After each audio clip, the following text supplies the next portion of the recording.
Hello everyone, আশা করি সবাই ভালো আছেন। আর আজকে আমি আপনাদেরকে নিয়ে যাচ্ছি আমার সাথে সিডনির top most attraction which is opera house and at the same time harbour bridge. আর এই যে ট্রেনে করে আমরা চলে যাচ্ছি circular quay, and here we are at our destination. এই যে হারবার ব্রিজ দেখা যাচ্ছে, দিস ইজ সো বিউটিফুল। আমরা কিছুক্ষণের মধ্যে ট্রেন থেকে নেমে যাব, দেন আপনাদেরকে ফুল ভিউ দেখাবো। অপেরা হাউসের ওই সাইডে যাওয়ার আগে আমরা একটু বাইরেও ঘুরে নিয়েছি। এই জায়গাটাও খুবই সুন্দর। এখন আমরা ওয়াকওয়ে দিয়ে হাঁটতে হাঁটতে সোজা চলে যাব অপেরার সামনে। আর আমার পার্সোনালি এটা লাগছে যে অপেরার সামনের যে ভিউটা তার থেকে ওই ওয়াকওয়ে দিয়ে যে হারবারের ভিউ এইটা বেশি সুন্দর। এই যে কি সুন্দর বাতাস আর কি সুন্দর ভিউ। রাতের ভিউটা আরও বেশি সুন্দর, যেটা আপনারা ভিডিওর শেষে দেখতে পারবেন। যারা অস্ট্রেলিয়াতে অনেক দিন ধরে আছে তাদের কাছে এই যে অপেরা হারবার এগুলা ডাল ভাত হয়ে গেছে, কিন্তু আমার কাছে আসলেই অনেক ভালো লাগছে। আমি নেক্সট বার গেলে আরও এক্সপ্লোর করব, যেসব স্পটগুলোতে এবার যেতে পারি নাই আমি সেগুলোও ঘুরে দেখব আর আপনাদেরকেও দেখাবো। চলে আসছি আমরা অলমোস্ট অপেরার সামনে। Here it is.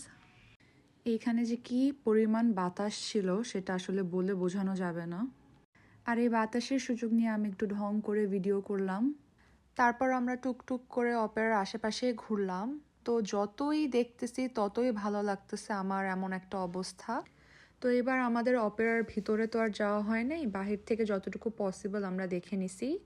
Then Opera cross করে আমরা আরেকটু সামনে গেলাম, কারণ মনে হলো যে সামনের ভিউটা আরও সুন্দর। তারপর আমরা চলে গেলাম রয়্যাল বোটানিক গার্ডেন সিডনির। তো এটা তো অনেক সুন্দর। আমরা এখানেও তেমন একটা ঘুরতে পারি নাই কারণ লেট হয়ে যাচ্ছিল। তো আমরা সেভ করে রাখছি যে নেক্সট টাইম আসলে আমরা এই ভিতরে যে কিছু একটা করব, পিকনিক অর এনিথিং। আর এই যে এই ভিউটা এত সুন্দর, এত পিসফুল, যদি আমাদের কাছে আরও টাইম থাকতো হয়তো বা আমরা ওইটা এখানে বসেই কাটায় দিতাম। আর পানি এত ক্লিন ছিল যে আমরা উপর থেকে নিচে একটা ব্রেসলেট পরা সেটাও দেখতে পাইছি। এই যে আমরা বসে বসে একটু রেস্ট নিচ্ছিলাম। দেন আমরা উঠে অপেরার নিচের সাইডে চলে গেলাম। নিচে বেসিক্যালি বার, রেস্টুরেন্ট এগুলো আছে, তো মানুষ ওখানে বসে খাওয়া দাওয়া করে আর সুন্দর ভিউ এনজয় করে। আর যতই সূর্য নেমে যাচ্ছিল ভিউটা তো আমার কাছে আরও বেশি ভালো লাগতেছিল। আর এই পাখিগুলোর আতঙ্কে মানুষ ওখানে থাকে, ঠিক নাই ওদের কখন মাথায় ঠোকর দেয়, খাবার নিয়ে যায়।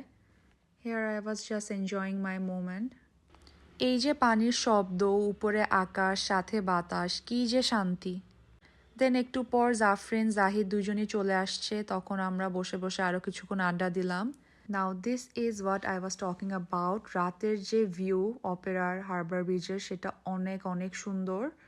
তো আমরা হাঁটতে হাঁটতে ওই সাইডে চলে গেলাম, তো সেখান থেকে আবার আপনারা এখনই দেখতে পারবেন যে অপেরা দেখা যাচ্ছে।